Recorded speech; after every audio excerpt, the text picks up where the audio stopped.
कार्यक्रम के पुण्यार्चक हैं विद्या अरह गुरु भक्त परिवार श्री महेश साहू, गरिमा साहू, पूजा साहू, संजीव सेडाना, पुत्री अनिका सेडाना, आरती साहू, पुत्री अनायका साहू, रोली साहू, पुनीत अग्रवाल, दीपमाला साहू एवं समस्त साहू परिवार, कुरवाई वाले श्रीमती प्रेमबाई, छोगालाल जी, पुत्र वधु माया रवि कुमार जी, पुत्र संजय कुमार जी, हित नवमी वणतवत जैन सह परिवार, श्रीमती बसंती बाई, वेणी चंद जी, श्रीमती पुष्पा देवी भंवरलाल जी, पुत्र वधु नीतू कुमारी निर्मल जी, द्रव्य बाहुबली बांसड़ा जैन सह परिवार।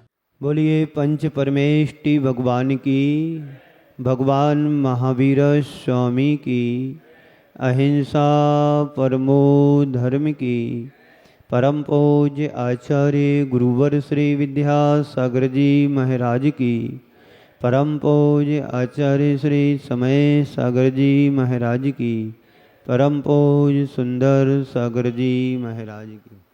मैं कह रहा था कि कोशिश करने वालों की कभी हार नहीं होती है, पर संत कहते हैं जितना प्रयास तुम्हारा धन के प्रति होता है, जितना प्रयास तुम्हारा धन के प्रति होता है, काश ये प्रयास यदि धर्म के प्रति हो जाए तो संत कहते तुम्हारा जीवन धन हो जाएगा। आप लोग रोज छैढाला में पढ़ते हैं और जगह भी पढ़ते होंगे कि कितना प्रयास हमारा धन संपदा वैभव के प्रति होता है, लेकिन धर्म के प्रति कितना होता हमारा प्रयास। बहुत कम प्रयास लोग धर्म के प्रति कर पाते हैं, वरना संसार की सांसारिक क्रियाओं के प्रति तो उनका प्रयास रात दिन चलता रहता ही है। उस प्रयास और प्यास से कभी सुख शांति समृद्धि मिलने वाली नहीं है, ये तय है।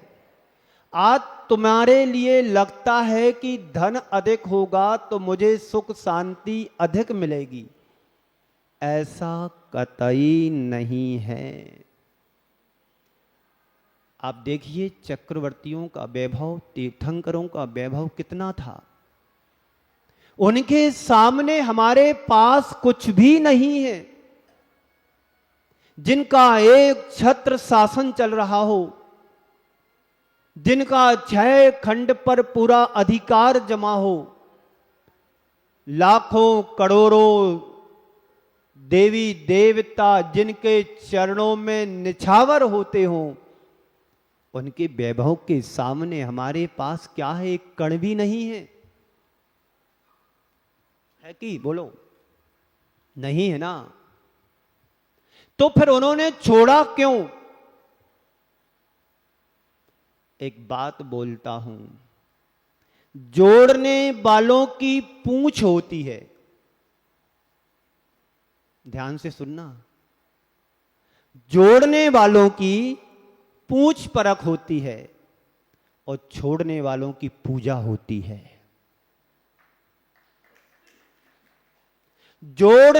छोड़ने वालों की पूंछ परख होती है। आइए साहब, बैठिए साहब, आप आइए, लेट हो गए आप?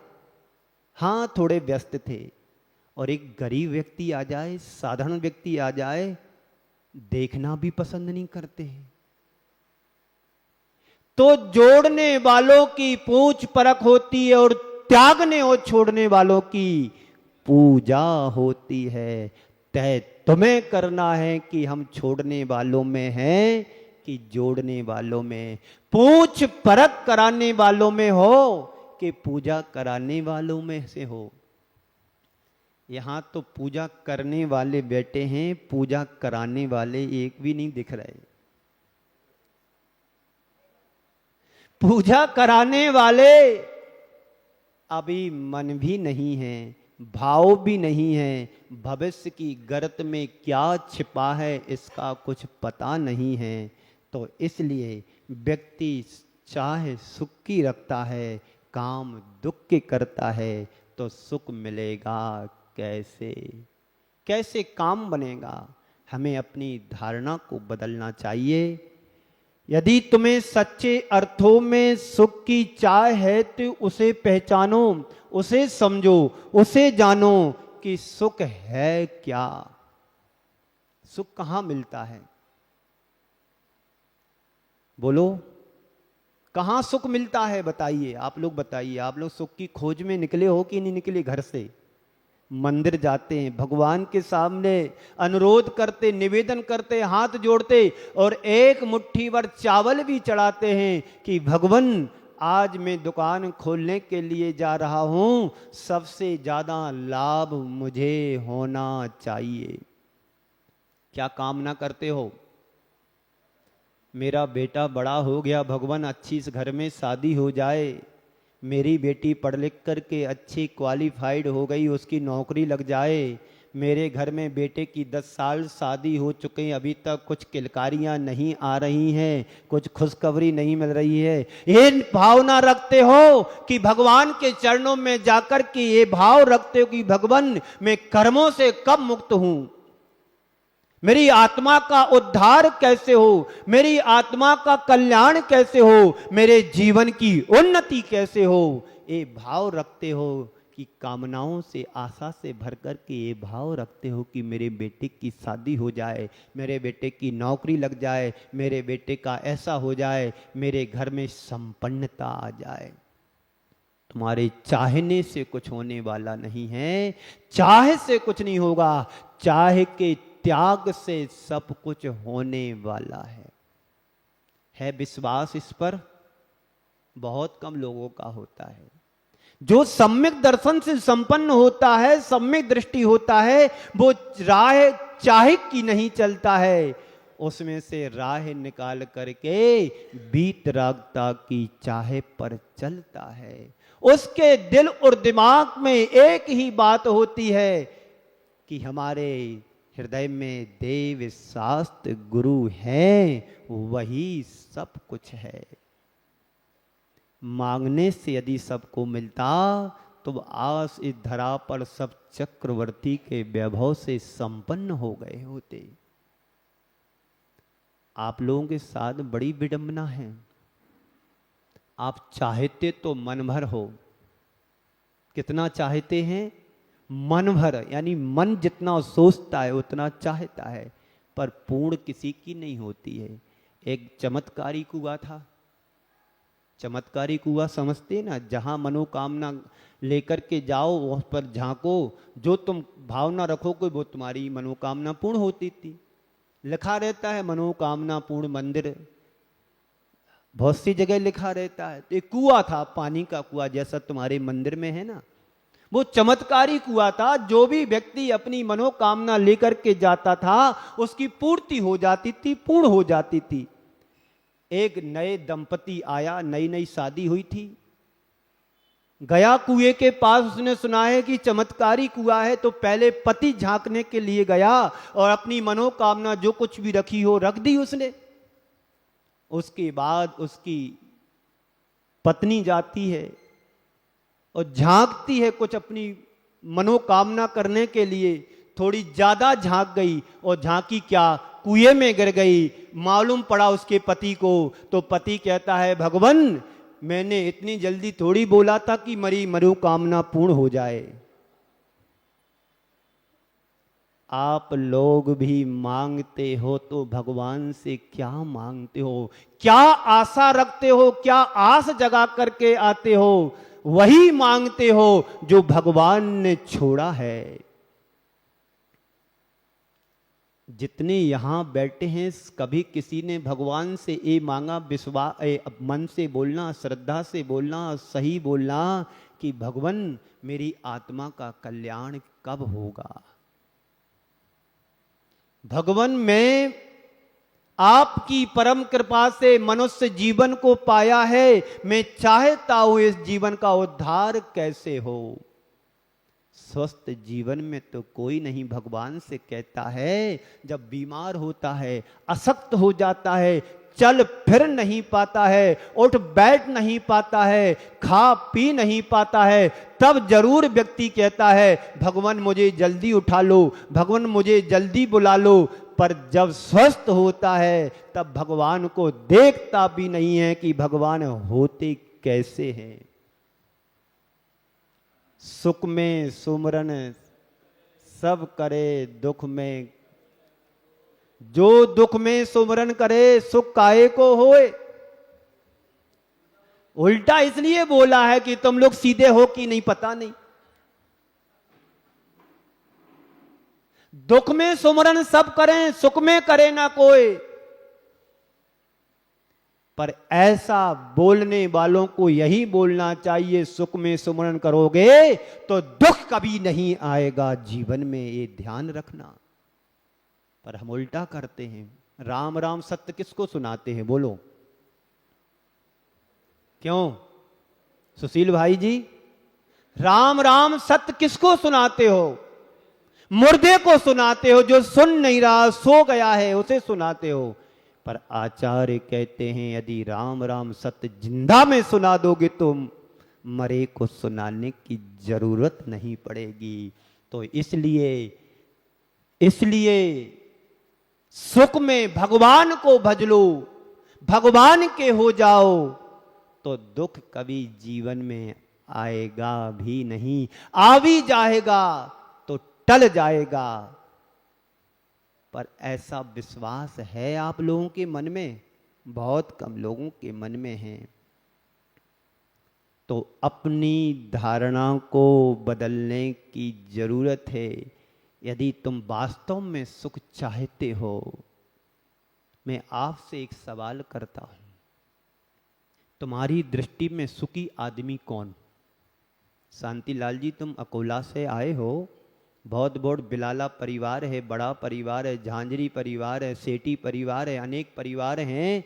आपकी दृष्टि में सुखी आदमी कौन? यहाँ के लोग भी बैठे हैं, धनाढ्य लोग हैं, करोड़ों की संपत्ति है।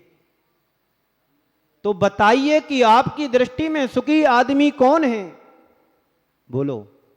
तुम्हारी आंखों में कैसे व्यक्ति की छवि उभर करके आएगी जो सुखी है, जो संपन्नता की शिखर पर है? कैसे व्यक्ति की छवि तुम्हारी आंखों में उभरेगी?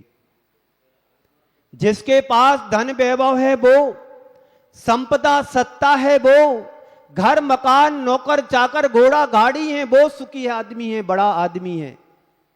कौन है बोलो? यदि ये सब तुम्हारी दृष्टि में आता है तो समझना हमारे जीवन की सबसे बड़ी भूल है। ध्यान रखना, संसार में रूप और रुपया किसी का पास नहीं रहा। माया रही ना काया अजर अमर, ये सब क्षण भंगुर है, नाशवान है। माया भी क्षण भंगुर है और काया तो कब तुम्हें धोखा देकर के चला जाए। एक 65 साल की अम्मा, काया ऐसी हो गई, अभी पता नहीं है कि निकल गई वो। यहीं की बात है, गिंगला कहाँ है? और बाड़िया में 2 दिन रुका। एक बाबूजी 65 साल के, वो भी सूख करके लकड़ी के जैसे हो गए। सब कुछ होने के बाद उन्हें सुख नहीं है, सुख कहीं पर नहीं है। सुख अपने पास है, पर उसका प्रयास तुम्हारा कितना है पाने का? अभी प्रयास तो तुम्हारा धन कमाने में है, प्रयास तुम्हारा धन के संरक्षण में है, प्रयास तुम्हारा धन के विग्रह करने में है। इस प्रॉपर्टी खरीद लो, ऐसा कर लो, ज्वेलरी खरीद लो, सोना खरीद लो, कहीं नोट बंद हो गए तो बर्बाद हो जाएंगे। इससे पहले है कि संपत्ति को विपत्ति से बचाने के लिए अच्छी जगह इन्वेस्ट कर दो। ये प्रयास तुम्हारा जारी रहेगा जब प्यास अंदर जगेगी तब। अभी प्यास तो पता नहीं किस चीज की जग रही है, किस चीज की। अच्छा बताइए, प्यास तुम्हारी अभी किस चीज की लगी है? महाराज गर्मी बहुत है, पानी मिल जाए ठंडा तो अच्छा है। वो प्यास तुम्हारा, पानी जो तुम्हारा है वो कितनी देर के लिए प्यास बुझाता है? बोलो। थोड़ी देर के लिए लगता है कि पानी पीने के बाद सुकून मिल रहा है, पर पानी से प्यास बुझती तो पानी एक बार पीने के बाद दोबारा पीने की जरूरत भी नहीं होती। प्यास जगाने के लिए पानी पिया जाता है कि तुम्हारी प्यास और जगे और जगे और जगे। इसलिए फिर व्यक्ति प्रयास करता है पानी खोदने का, और जब प्रयास करने में सफल हो जाता है तो उसे एहसास भी बहुत अच्छे तरीके से होता है, आभास भी अच्छा होता है। जब आपके बच्चों की शादी हो जाती है तो एहसास कैसा होता है?